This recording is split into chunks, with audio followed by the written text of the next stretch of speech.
We have so much to discuss. I mean, we have so much in common. Would you still classify yourself as someone who has Lyme disease? That's such a good question. Not necessarily. Yeah. I tell myself that I'm a healthy person and that I've come so far and that I don't have Lyme, that I had Lyme in the past. Right. Or that I still have a sensitive body with Lyme tendencies. But no, I try not to hold on to that identity. What about you? I think the same thing what you're talking about.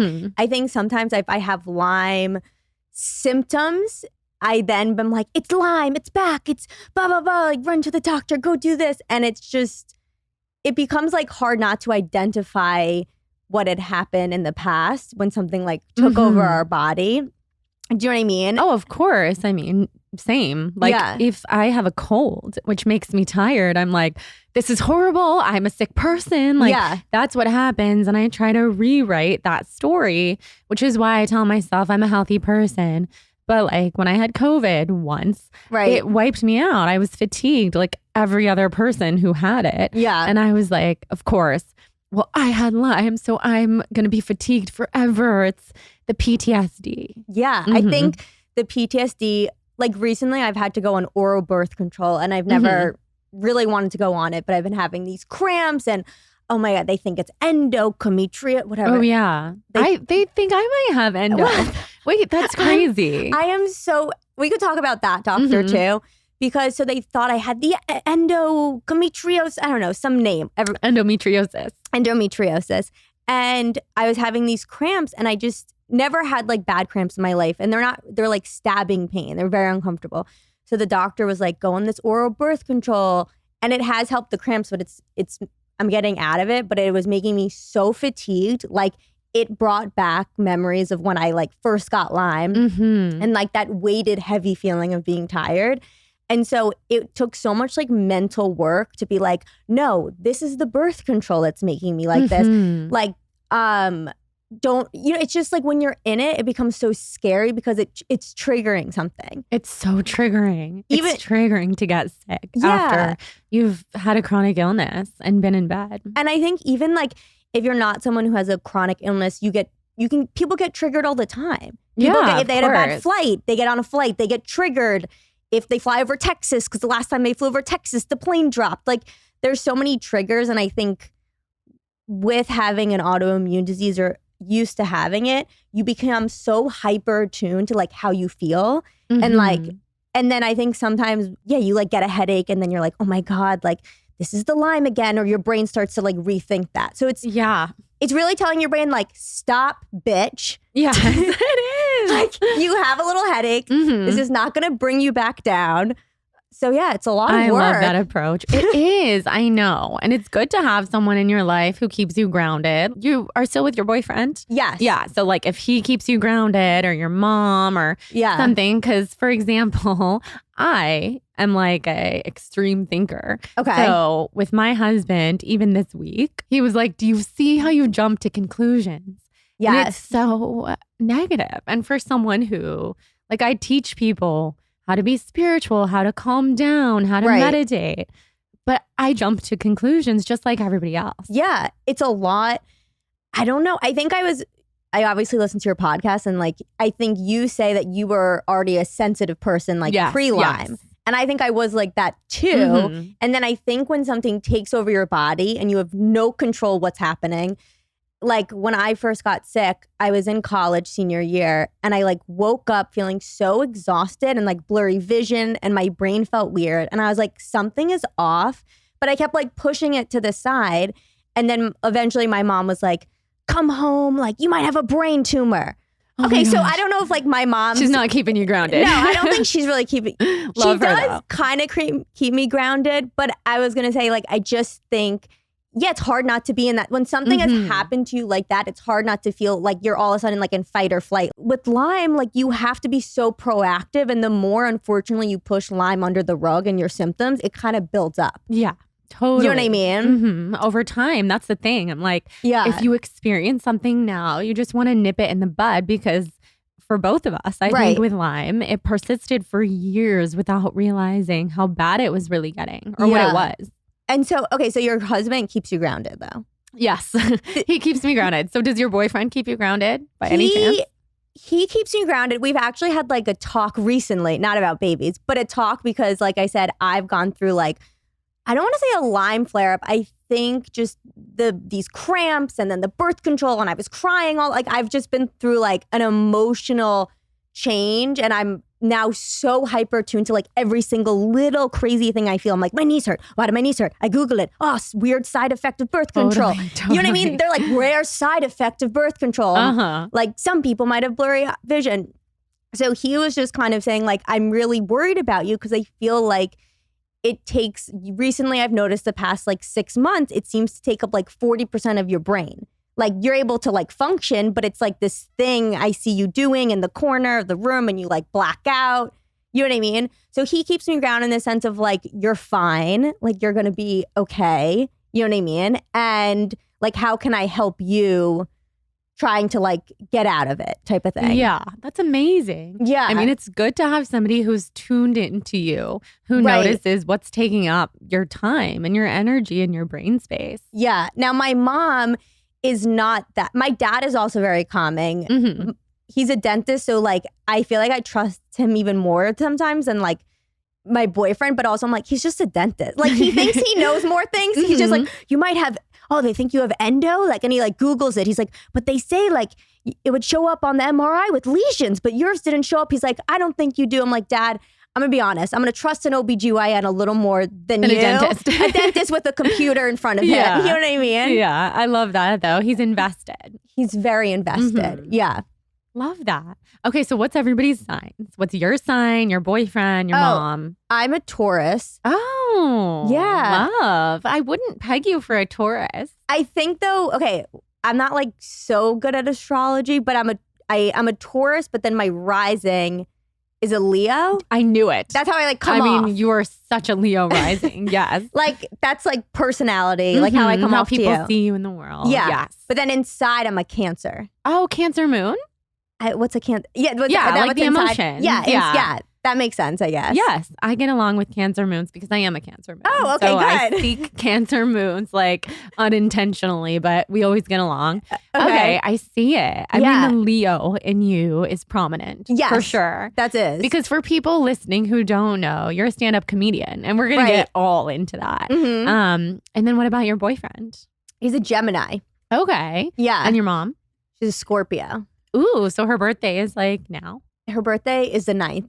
Oh, okay. It's coming up. The reason that we keep bringing up your mom for everybody listening is you guys have a podcast together. Yes. She's all over your social media, your videos. I remember when I first found you, you were doing videos with your mom about Lyme, but it was funny videos and it was so nice to see somebody like making light and laughing about like this not fun situation. Yeah. I think like, so when I first got sick with Lyme, 2013, and then like after college for a year, I like kind of just stayed at home and I was doing all my treatments, so I couldn't really like do anything. That's how I kind of got into like videos and making like funny videos. And I would post them on these like Lyme forum Facebook groups because no one was making like the funny videos. Like this was before like TikTok or Instagram was really just about like cool photos. So I'd post these funny like me documenting like what it's like having Lyme. And one time I got like really hated though in this Facebook group. Oh my God. Story of my life. So I had this like, and again, I'm sick. I have like, I'm not really doing much with my life. So these people on the internet are my friends. Yeah. This like German woman who's like 60 and she's telling me her whole life how her son doesn't believe she has Lyme. And I think it became like a little too much. But again, like I had nothing else really going on besides like IVs in my arm. It was like me, my camera, and like editing and IVs. Yeah. So and then I had this other girl who was a fan of mine who was like 15 and she had Lyme, you know, since a child, and you learn a lot of like sadder stories than you, and you're like, I should be really grateful. And so anyway, I made some video about how I went around New York City asking people if they knew about Lyme disease. Mm-hmm. And I was just getting people's funny reactions. Okay. And then I guess in the Facebook group, this guy was like, how dare this girl make fun of people with Lyme disease? Like some of us are in wheelchairs. And then my 15-year-old fan, I guess, she was like, Tori, people are talking shit about you in this Facebook group, but not the one you're a part of. But like, I'll bring you in. And I was like, bring me in. Again, this is like all through the internet. Yeah. So she's like, again, like in the chat on the Facebook page, she's like, hi, everyone, Tori's here. And then like in the comment, I'm like, hi. Here to fend for myself. I'm like, what's like, who said, that video was negative? And then like no one wrote. And then my like 15-year-old fan was like, speak up now. Oh my God. And then he was like, it was me. Some like random guy was like, I said that like about you. And I think it was really like, naive. And some of us are so bedridden. And I was like, letting you know, like when I did that video, I had like a PICC line in my arm. Like I was just doing it to be funny. Cause like that's how I like release things. You know what I mean? But my favorite was the 15-year-old girl wrote in the Facebook group. She was like, Tori's really funny. I mean, yeah, it might have not been her funniest video. Oh my God. Wait, she's amazing. Are you still in contact with her? I think she follows me on Instagram now. She seems to be doing better. I feel like she went to prom good. And stuff. But oh my God, I'm dying. I've had so many situations like that as well. Right. Less about, I don't make funny videos the way that you do, but like I'll talk about things from a spiritual perspective, an energetic perspective. Right. So I had a video that went super viral. It was actually something that one of my podcast guests said, but I was agreeing with her about people who have Lyme are just not from this planet. We're star seeds. We came into these bodies and like, we don't know what we're doing here and our bodies are sick. Yeah. And I'm like, I totally agree. Plus there's so much more information about this. It's like, we're cosmic. That's obviously an opinion. It's not meant to like challenge anyone's religious whatever, like viewpoints. Oh my God. People were mad. People went ballistic. And then like, okay, I can deal with the internet trolls. I really can. People on TikTok, like these girls are so stupid. I don't care about people like that. There was a prominent Lyme doctor who reposted it on TikTok. Okay. And when he did, it was picked up everywhere. The Washington Post. Wow. The New York Times. Like this was bad. I mean, it was horrible press because people were saying these girls are diminishing Lyme disease. Right, exactly. But the funny thing is, years ago, even like 4 years ago, I was also being villainized in the media for having Lyme disease because, of course, according to the scientists, quote unquote, Lyme disease didn't exist. Right, quote exactly. Unquote. And so at first, it was like, how dare she talk about Lyme disease? It doesn't even exist. It's actually just a cult. Yeah. And that was like the literal headlines of the New York Times. Wow. To then, 4 years ago, which was just recent, oh my God, they're talking about star seeds. How dare they? Because this people girl thinks she's an alien because she's got a tick in her. Yes, and I too, like you, I had former fans or fans turning against me. I used to love you, and I had a friend who died from Lyme, and how dare you? And I'm like,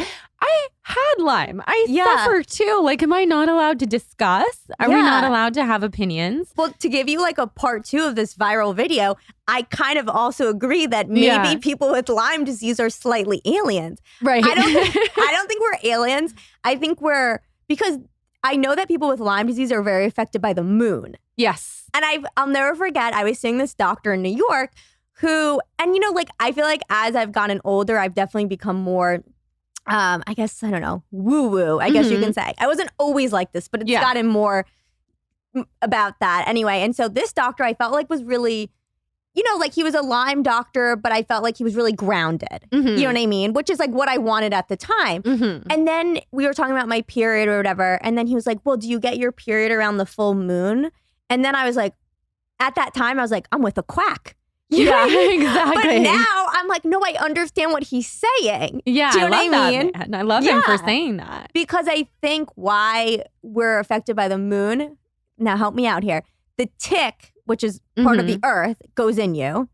Or, the cell or whatever the hell's floating, the disgusting stuff that's floating in us. Exactly. And so we have a little bit of like a bug in us. So we're connected by the moon and the water. Am I wrong? No, I totally see that. Well, the tick comes from the earth and it's all a cycle of life. So the earth is connected to the moon, is connected to the tides of the ocean. Right. But I agree. But what I like to think about with the moon and sensitive people who are more likely to get autoimmune conditions or have them or get Lyme, is that our bodies are 90% water around there.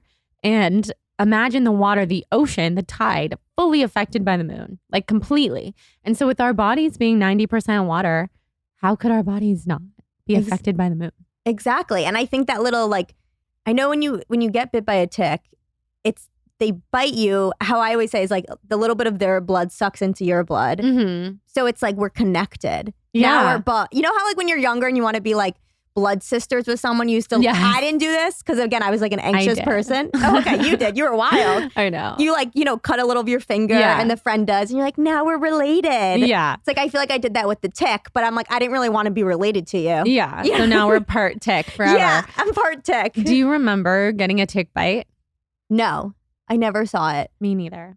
I was in the Hamptons or Israel. I'm not sure actually what happened. I just remember that summer, like I went on Birthright and I felt really weird there. Like in the sense, I think it was jet lagged, but not really sure. And I went to the hospital and I was like, I feel so weird. Like I felt like very lethargic and I had never felt that before.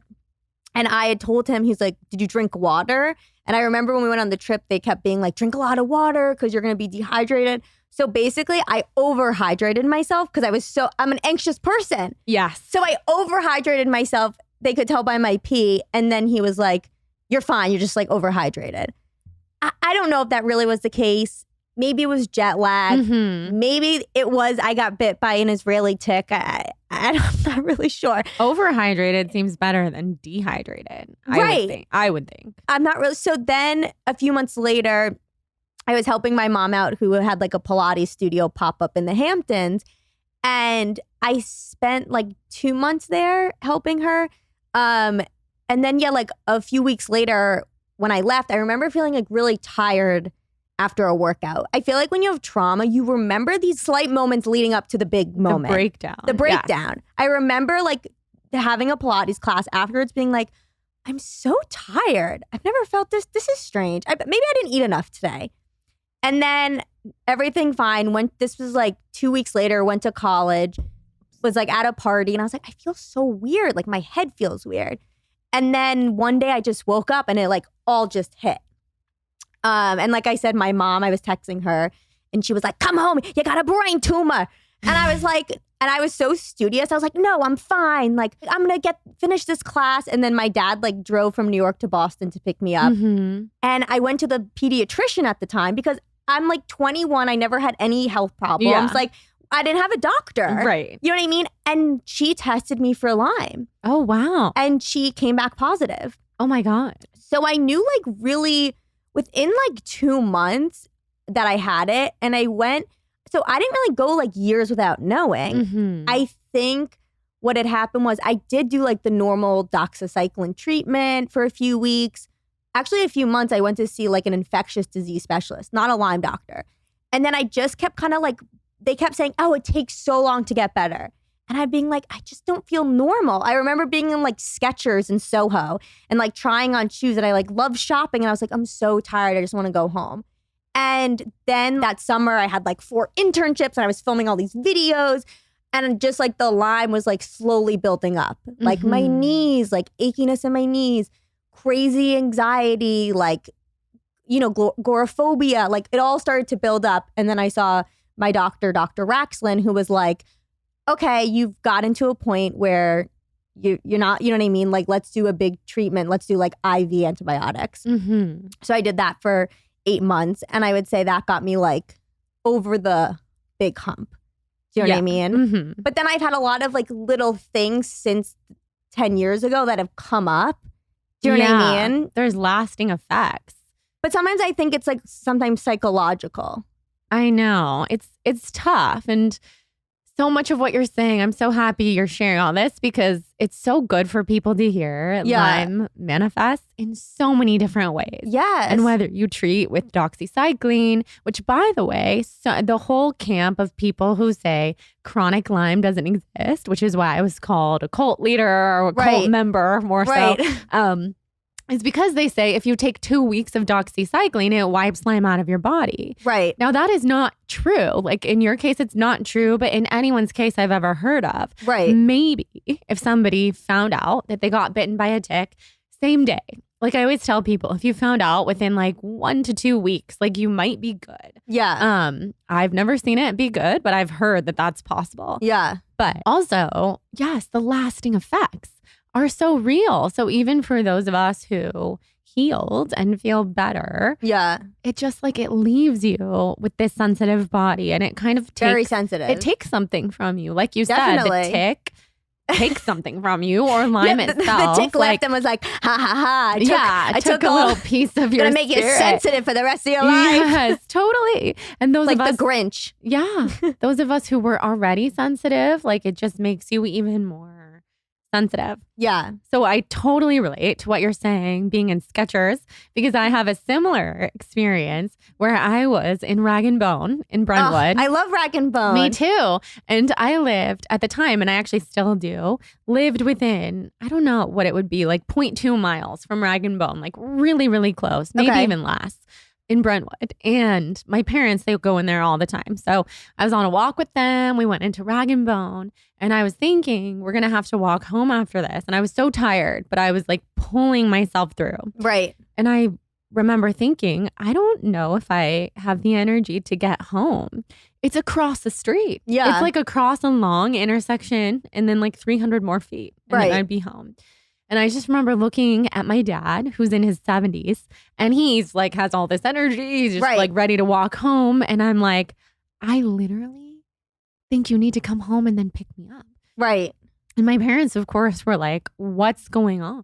Right. And we didn't know yet that I had Lyme, but I knew something was so wrong. Yeah. It's scary. It's just so scary. Yeah. And like, I think also what you say is like, it manifests very differently for people. Exactly. Like, I watched your video. Do you get more like skin stuff from it? Yeah. Okay. So to this day, I feel like the main thing that I get is inflamed. So that will show on my skin. Okay. But it mostly shows on the inside. Like nobody would see it but me, where I feel like all my organs hurt, all of my muscles, my joints, everything feels inflamed. So you get body aches and like and skin stuff. Yes. You can sometimes say, which I've seen. I'm so mean. I'm like, I've seen it, honey. Right. No, everybody's seen it. If they follow, it's everywhere. Like head to toe. Eczema. I don't even think eczema is the right word. It is Lyme induced skin disorder, basically. Right. So skin pain, brain fog, fatigue, insomnia. Oh, you get all of that stuff. Anxiety. Not still, but like yes. It like comes and goes. Degree. Okay. Mm-hmm.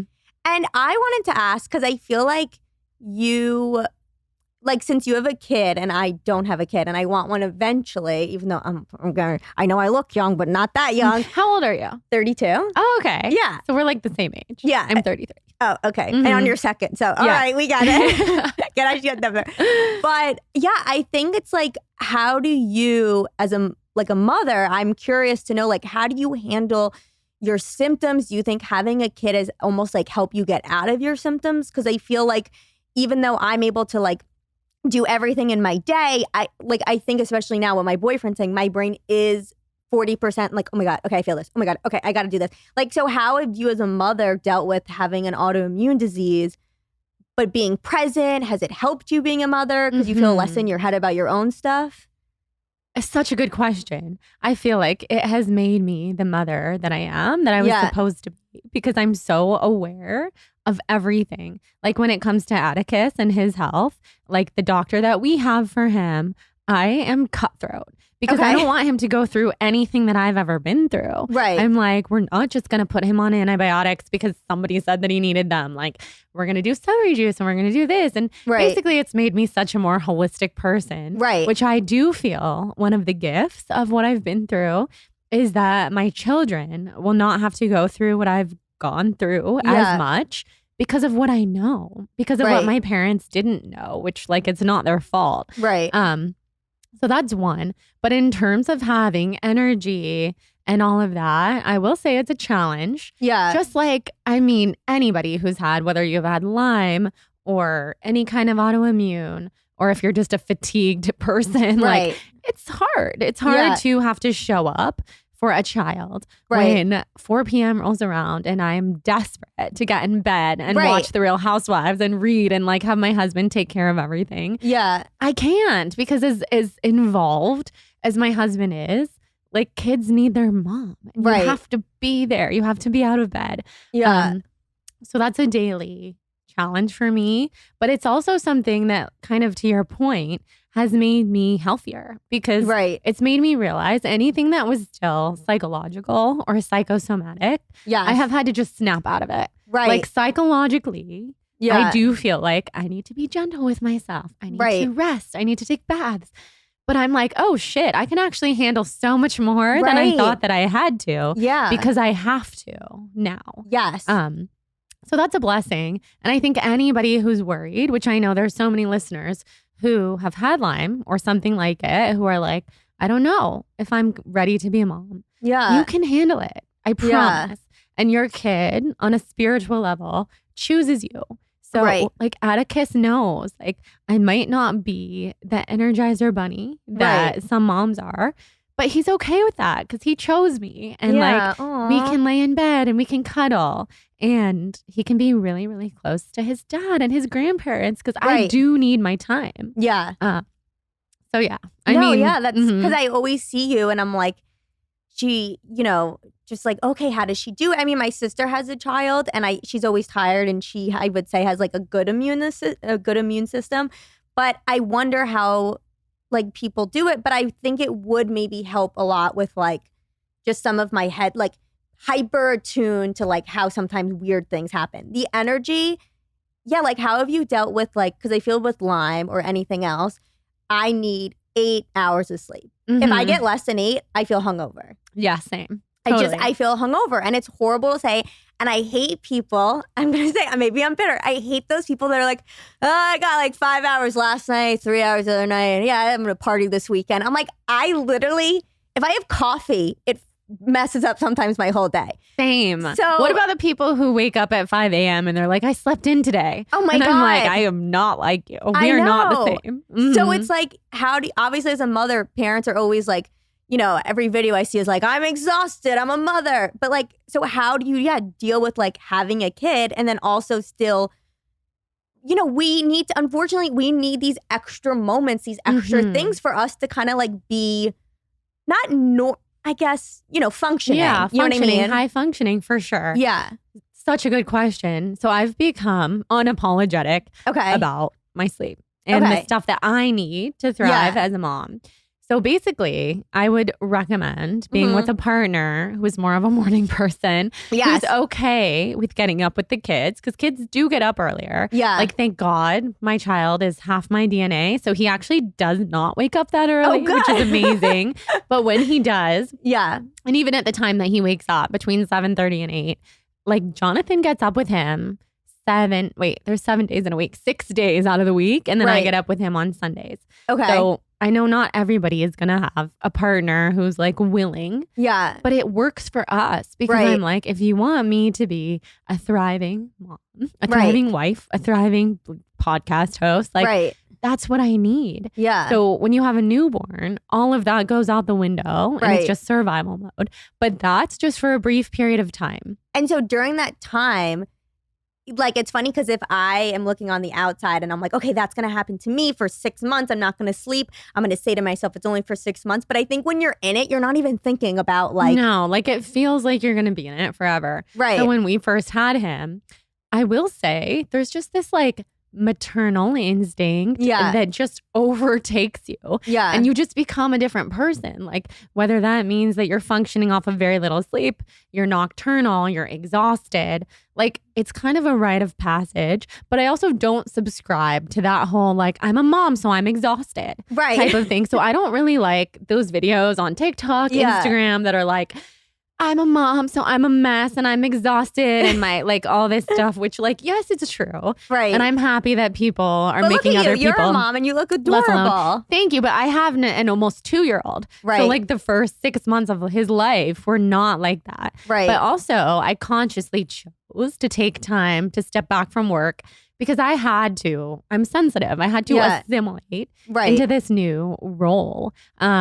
And it was, you go into this alternate universe where it's a vortex where you're like, oh my God, like I am not sleeping. I am pumping and breastfeeding. Like we were in the hospital for 2 weeks because he had like really severe jaundice. My husband and I were fighting a lot for the first time because we're so sleep deprived. But that was like a chapter in our life. And now that we're looking toward having more kids, if we have the resources, I would love to have a night nurse. Like, if you can do these things that can set you up for success. And having a night nurse, it's crazy expensive. Some people do it for 2 weeks. Some people do it for 6 months. Some people gift it to themselves for one night in a blue moon, once in a blue moon. That's kind of what I did the first time. If we were really struggling, I was like, call the night nurse for just one night. And we did it like once every 2 weeks. But anyway, you just got to do what you got to do and don't have any judgment. Right. And another thing, like, I feel like when I was watching your videos and I have a boyfriend now, we've been together 2 years, but I feel like when I was single, it was very hard for me to like figure out how to date, but while having an autoimmune disease. And I feel like you met your husband, like really, you guys were friends first. You know what I mean? So I feel like, I don't know, like dating, like when I had Lyme or whatever, and then going on these like Hinge dates. This person doesn't know me. They don't know my backstory. And it just became like, I don't know, I'm sure there's other people that go through this. Like, when do you like say like, I have Lyme? Like, how do you make Lyme sexy? How do you say like, oh, sorry, like like, you know how some girls are like, when do I show my true self without makeup? I'm like, when do I show my true self without bringing my 12 supplements? I know, exactly. It's so true. I mean, I think you'd be a good person to answer that question because you can make everything light. Like, you know how to kind of make it into a joke or like show your personality through it. But I'm constantly thinking, like, if Jonathan and I, so we were friends. And then we started dating January 1st, 2017. And it was June 2017 when I was diagnosed with Lyme. And that's like those 6 months were like my downfall. So basically from the day we started dating, I was like in a spiral, but we knew each other. But I was healthy-ish. And then I got sicker and sicker. And I'm like thinking about some of the people that I dated before him. Oh my God. They never could have handled what happened. Because it was hard. And I mean, to this day, I kind of struggle, even though he's my husband. Like, do I tell him how awful I feel or do I just let us have a good day? And I think that's like also really hard too. Because like, I had a partner a few years ago and I had a flare up and we broke up because of my flare up. He like, that's awful. He couldn't handle it. Yeah. Well, good riddance to him. Exactly. And like, it was, if I knew I was getting broken, it was like blindsiding. But I, again, was having a Lyme flare up. It was like physically, I looked like the worst. I had lost so much weight and I had hives all over my body, which is not something I get that if I'm having like, the last time I had that was like OG Lyme. So I was like really not in a good place. I was on Benadryl. I had like a hive on my eye. So I looked like this. I looked the worst possible. And then he like came over and was just like, I can't do this. Like, what did he say? Something like, all the stuff you struggle to and the stuff that you struggle with makes you so strong. But you know what I mean? He was just like, I'm out. And I think it's obviously good that we broke up, but it is like, it's hard to date then after that, you know? It is. It is. And I feel for everybody who's at the height of their struggle, who are having trouble dating or like afraid to date. Because how could you when you don't even have the energy to like, I mean, for me, I didn't even have the energy to like drink a glass of water some days. So I feel like just taking your time and knowing that this is a season of life and you're going to be better. And that whoever has the privilege of dating you, they better accept all of you. It's that whole thing. Like, if you can't handle me at my worst, then you don't deserve me at my best. And I felt that with Jonathan because it was almost a test. It was like, it was a good test. A test from the universe of like 6 months into dating, diagnosed with a technically incurable disease. And he comes from a family where nobody's ever sick. Him and his brother, they didn't even have the cold or the flu growing up. Like, they don't understand sickness. So they, in a way, they don't even, I mean, he's good, but like his parents don't even really believe in it, which is like an interesting philosophy, but I'm here. They don't believe in any illness. I mean, it's not that they don't believe in it. It's a whole thing where his mom's mom was very psychosomatically ill. And so his mom and all of her sisters, they're just really like the power of the mind, the power of the mind. Like, you're only sick if you let yourself be. And it's not bad. It's just like, that's the way they grew up. And it's powerful in a way. But then Jonathan and his brother marry these like chronically ill girls. That's so interesting. I do believe it's because they're very good nurturers and because they also didn't understand. So Right. I get diagnosed with this incurable disease. Wait, I'm laughing. So it's like, you're like, he's so giving, but also I don't think he understood what he was really getting into. Yeah, no, he didn't. Because what you say is like very similar. My ex, his mother, the one that dumped me for Lyme, his mother had Lyme. Oh. And I thought that was so positive. Yeah. And she was like, at the time, again, I wasn't so into like woo-woo stuff. And she was very woo-woo. She had like the special, not even like some oxygen water, just... And I just like, this woman's like a little more nuts than, like, she's nuts. And I think I always thought that was a positive. Right. But I think he just was like, I don't want to date that. Yes, because I do have male friends whose moms have Lyme. And in so many ways, connections there. Right. I'm in contact with all their moms because, of course, we have so much in common. Right. But I see a lot of those guys turn toward being with really healthy girls or like surfer chill girls. Yes. Girls because that are they're like, I already fine. have enough women to take care of. And it's a trigger for them. So it could go one of two ways.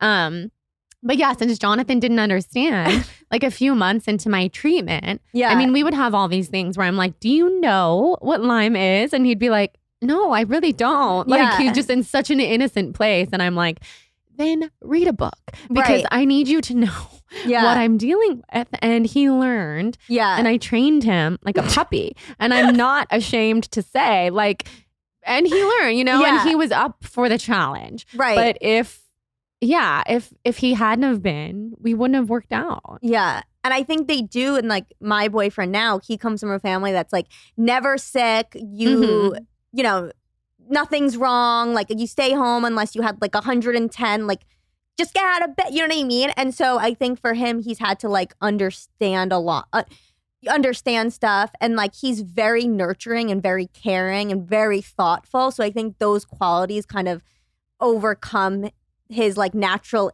instinct, how he was raised to be like, just get out of bed. You know what I mean? Totally. Yeah, because I mean, people are raised one way, but with men especially, I feel like their girlfriend, wife, partner, whoever they end up with, teaches them everything they know beyond childhood. They're the one that's going to be with them forever. Yeah. Not the mother that's like, honey, you look so much better with long hair. And we're like, no, you don't. Don't have the long hair. Yes, 100%. Literally. That's exactly right. You would actually love my husband's mom now that I think about it. Really? Because she is like this wild Jewish woman. Okay. And my mom's a Jewish woman too, but not wild. Okay. And I just feel like my mother-in-law and your mom probably have a lot in common. So your mother-in-law is like a tough Jewish, like in sense of like, interesting. Because I feel like I've only met Jewish women that are like very like, oh, baby, it's okay. Stay home. Yeah, she's not like that. I didn't know there were other ones. I didn't know. I mean, maybe in some ways she might be that way with like her grandkids or something. But like, no, she's very like chin up. She's been through a lot. She grew up in Brooklyn. Her family fled from the Holocaust in Germany. Oh, wow. Like, crazy stuff. And she's really just like, yeah, there's no problems in life, basically. Interesting. It is interesting. It really is. Okay, so switching gears. Yes. Tell us about your comedy special. Oh, yeah. So my comedy special is called Prettiest Girl at the Special School. It's called that because growing up I had dyslexia. And not Lyme dyslexia. It was so funny. I was at a show, like a stand-up show recently, and I was just going through jokes, and I was like, I have Lyme and dyslexia. And this woman in the audience goes, oh my God, pick a lane. Oh my God. You're like, I have it all. I was like, I have it all, honey. Yes, exactly. Add it to the list. I love it. So yeah, it's like a 25-minute special. It's short because I wanted to make it short so people can like, I feel like people's attention spans are not very long right now. And I talk a lot about growing up with dyslexia and, you know, how that kind of affected like my insecurities and not, you know, going for like the right guys and going for like the Bushwick fuck boys, or I guess in LA it'd be like Silver Lake Echo Park fuck boys that want to give me like the time of day. And I talk about like, you know, obviously my mom, and I talk a lot about Lyme disease too. So yeah, I'd like. Where can we tune in? You can tune in. It's on 800 Pound Gorilla on their YouTube channel. But if you just type in Tori Piskin, Prettiest Girl at the Special School, it should come up. I love it. Yeah. I was laughing so hard at one of the videos from it where you were talking about being the prettiest girl at the special school and how you got so many love notes. Right. And you're like, but I couldn't read them. Right. Because it's about dyslexia. Yeah. And I love that you can laugh about some of these things that people find taboo. Yeah. And I think like as I'm developing like newer jokes, I really am tapping more in because I've been seeing a lot more like holistic doctors, alternative doctors. And I really am like exploring that like in joke wise on stage. I'm talking a lot about like, you know, like what it's like going to these, how I don't believe in Western medicine anymore. And I go to these holistic doctors and I can believe anything they say because I don't like trust Western doctors anymore. A girl after my own heart. Right? And I'm like, all right, so what? You've been, you know, like I had a lab coat and 8 years of medical school. I'm like, well, this holistic doctor, he's got a Buddha in his waiting room. You know what I mean? Like I trust him more. Yes. And so I've been exploring that like more on stage. And I always thought like I was the only one who, for a long time, I thought I was the only one who had this Lyme and who had issues and like problems that weren't like showing up on blood tests. But as I've been like talking to audiences and learning more, I realized like I'm not the only one. I had this woman, every show I do recently, I'm like, has anyone been to like an interesting alternative doctor? Like I'm always looking. And this woman raised her hand and she was like, I recently have been thinking about going to my veterinarian. Oh my God. And I'm like, for herself? Yes. Oh my God. And she literally seriously was like, he's done wonders for my dogs. And I just feel like he's really smart and maybe he can help me. That is iconic. I know. And I was like, and the husband's just like rolling his eyes. And I'm like, well, what do you have? Like, do you have fibromyalgia? I don't know why I said fibromyalgia. I feel like that's the most like common jokey one people could. Yeah. And she was like, no, I haven't. She started telling me like all the other ones. But I just realized like as I'm exploring all these new jokes about like being in the holistic world, I'm not the only one. Like so many people deal with that. Even like all these new like whatever lesions I have in my vagina. Like even like us discussing it, it's like we're not. You think you're the only one. It's the best, and you're not alone, and that's the best part. And when I first started blogging 10 years ago, before I even knew that I had Lyme, well, I don't know I think I did have Lyme at that time, but it wasn't bad. Right. But I had all these other things, stomach issues, like extremely sensitive person. Right. And this was like beginning of blogging. So I would hear back from my readers all the time and I couldn't believe this. I'm like, whoa, I can't believe people are reading this. And my parents were like, there are people like you in the world. We're shocked. Right. Like we literally thought you were the only one. You thought you were one of a kind. Yes. Right. And it was helpful because I'm like, I'm not alone and I'm not as special as I thought, like, which is good, you know, take myself down a notch and like realize there's so many people dealing with all of this stuff. Yeah. But what was the other thing I was just going to say? Oh, the holistic element of everything that you're saying. We could talk about this all day. Oh my God. What have you explored? Have you found any good like alternative doctors or healers? I went to North Carolina to get like lasers done. This doctor.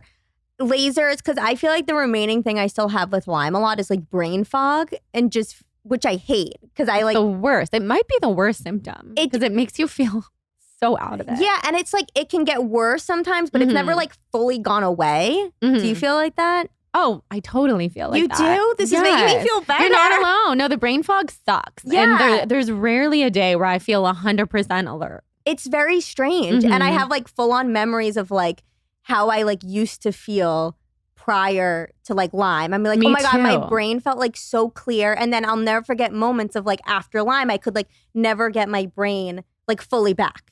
Yeah. It's such a bummer. Yeah. And I just couldn't get it back. So I went to this one guy who did like lasers and he told me I have like inflammation of the brain. And I was like, you know how people, like if your mom has diabetes, it's more likely like, hereditary? Not hereditary.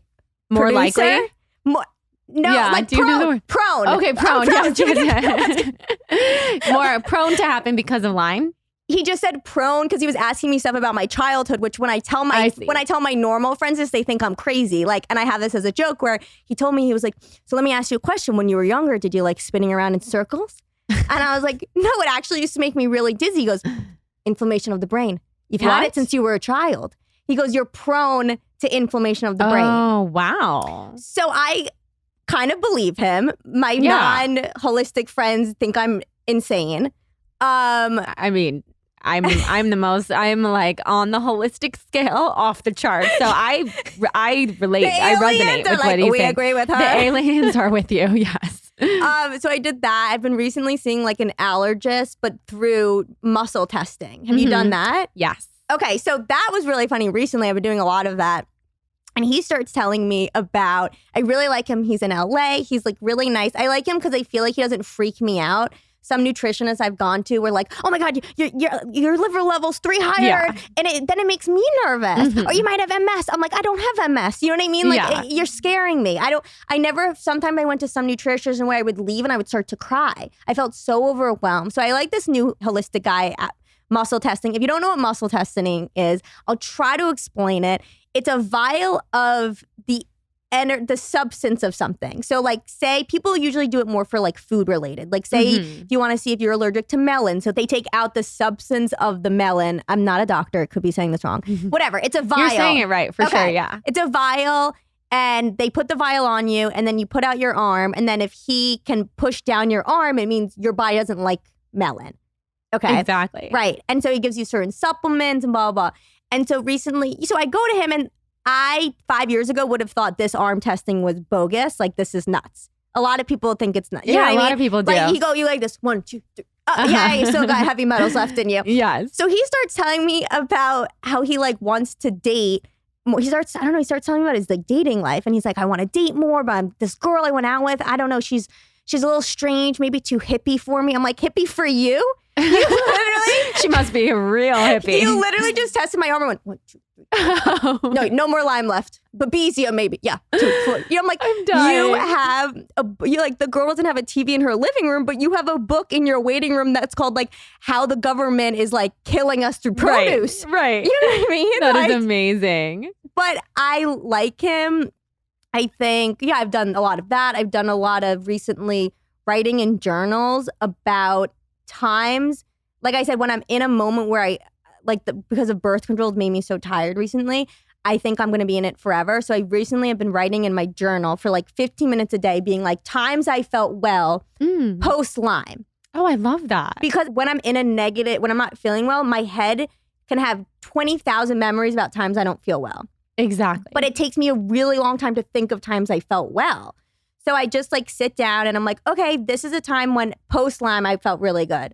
This is a time when I did this. So it's like retraining my brain to have better memories. Because when I have memories, a lot of the times it's like when I didn't feel well. If I went on a trip, oh, right, but at that trip I got this and I didn't feel well. So I'm trying to like retrain my mind, which I don't know. It's like cheap.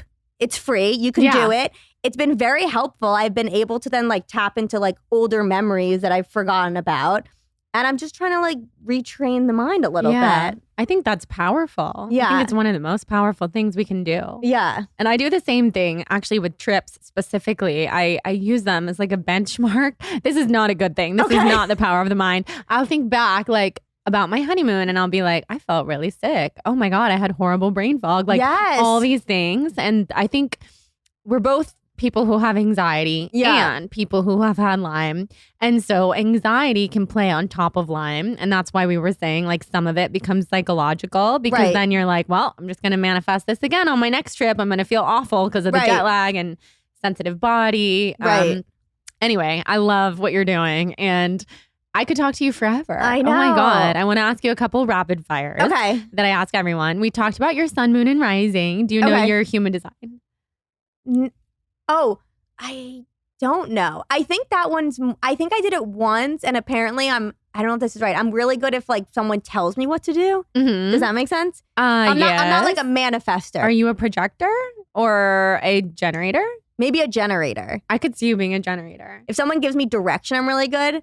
Because I remember... No, not a manifester. Okay. No, I'm not a manifester. I wish I was. Yeah. Because I feel like I know people that are like, you listen to podcasts like, whatever, actresses and comedians, and they're like, I just thought one day I'll do this. And then like within a year, like all this amazing success happened. And I think those people are manifestors. I think maybe I'm a generator. I'm not sure. Yeah, we can look it up. I'll put it in the intro. Okay, good. Everybody, we gotta up your.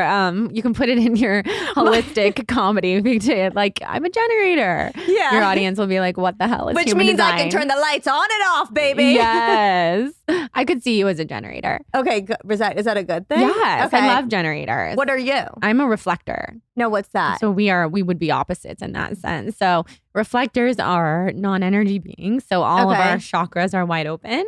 Okay. Meaning like we are like chameleons. We could soak in with anybody, but you have to really work on your boundaries. But our whole job as reflectors is to be mirrors to other people, reflect them back to themselves. And if we are misaligned and we're like really insecure or egotistical, like we're not going to properly reflect. We're going to be this like deflector. So those people probably have a lot of like kooky friends that come to them that you can like. Yeah. In ancient societies, we would be like the medicine woman. We would be the healer. And it's 1% of the population. Where generators are 60%. Correct me if I'm wrong. Somewhere around there. So like the world is made for generators, basically. Yeah. But you guys have a lot more energy than we do. I have energy in like spurts. Like if I'm out and we're doing the podcast and like I'm doing something or filming, I have energy. And then I go home and I'm like, I don't know. Certain like lighting affects me too. Same. The lights here are a lot. Like, I mean, I love it. And that's why we look good on camera. But when I go home, I'm like, oh my God. That was a lot. It's different to be under the lights. For sensitive people. Yeah, certain like lights, fluorescent lights make me think I'm in a horror movie.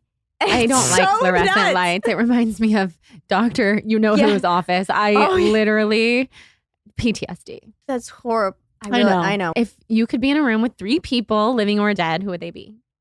Oh my God. I think my grandmother, my mom's mother, because she died when I was 3. So I never really like met her. Joan. Yeah. And so my mom was just like best friends with her, like how I'm best friends with my mom. And she just tells me stories. And I just like wish I could have met her because I feel like it would have been fun to see my mom's dynamic with her. Yes. You know what I mean? Totally. And just like how my mom tells me to shut up. She's like, shut up, Tori. Yeah, you're fine. You're not like, I would love to see if Joan was to do that to my mom. Yeah. You know what I mean? Totally. Joan Rivers. I feel like that's such like a lame thing for a comic, but I would like to meet her. I love that. And then who else?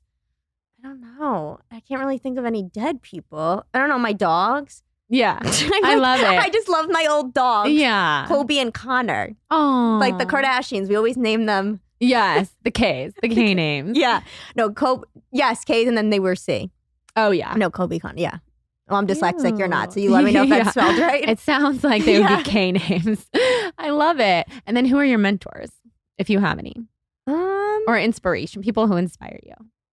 I feel like my boyfriend's kind of my mentor.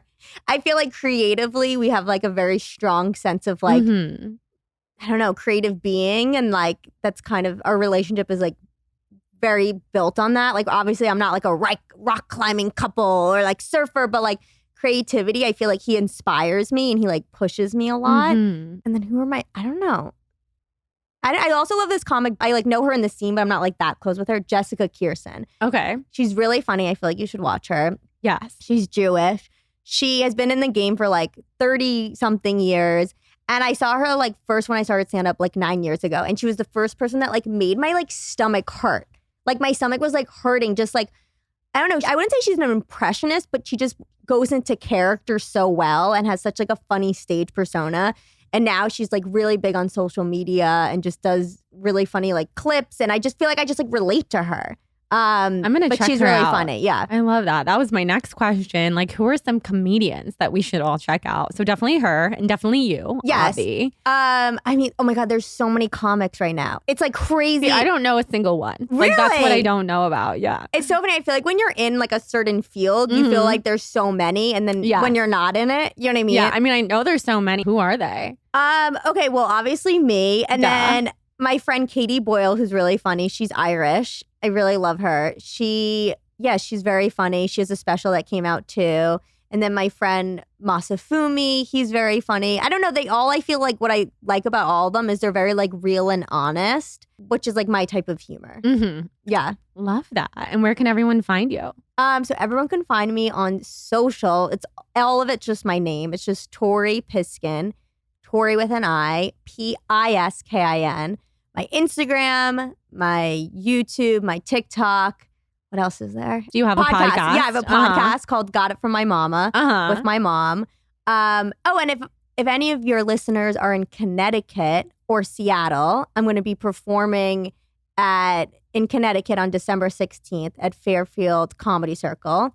And then in Seattle on January 11th at the Hereafter Comedy Club. Amazing. Yeah. I have to come see you next time you perform in LA. Yes. I think I'm going to have, I do so many like shows a night, but I want to do like a headlining night where I do like a long like 15-minute set.